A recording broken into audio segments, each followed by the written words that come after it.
জর্জিয়ার সংসদে বসন্তকালীন অধিবেশনের শেষ পূর্ণাঙ্গ অনুষ্ঠান বৈঠকে ব্যাপকভাবে উত্তেজনা সৃষ্টি হয়েছে।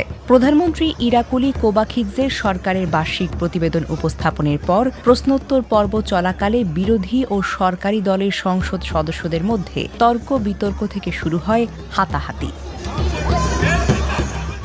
প্রত্যক্ষদর্শীদের বরাতে জানা যায়, অধিবেশনের সরকারের বিভিন্ন নীতি ও কার্যক্রম নিয়ে বিরোধী সদস্যরা কঠোরভাবে প্রশ্ন তুললে পরিস্থিতি যেন উত্তপ্ত হয়ে ওঠে। এক পর্যায়ে সংসদ সদস্যের মধ্যে বাক বিতণ্ডা শারীরিক সংঘর্ষে রূপ নেয়। সংসদের ভেতরে কয়েকজন সদস্য একে অপরকে ধাক্কাধাক্কি ও ঘুষাঘুষিতে জড়িয়ে পড়েন।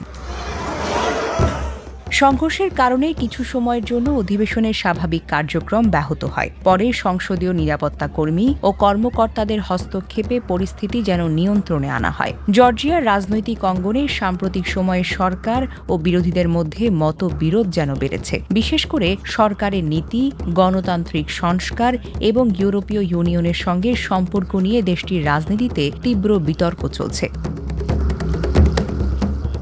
সংসদের মতো গুরুত্বপূর্ণ প্রতিষ্ঠানে এমন সংঘর্ষ দেশটির রাজনৈতিক বিভাজন ও উত্তেজনার চিত্রকে চরমভাবে তুলে ধরেছে। এই ঘটনার পর সরকারি ও বিরোধী উভয় পক্ষ থেকেই পরস্পরের বিরুদ্ধে অভিযোগ উঠতে পারে বলে ধারণা করা হচ্ছে। Desk report, recap news.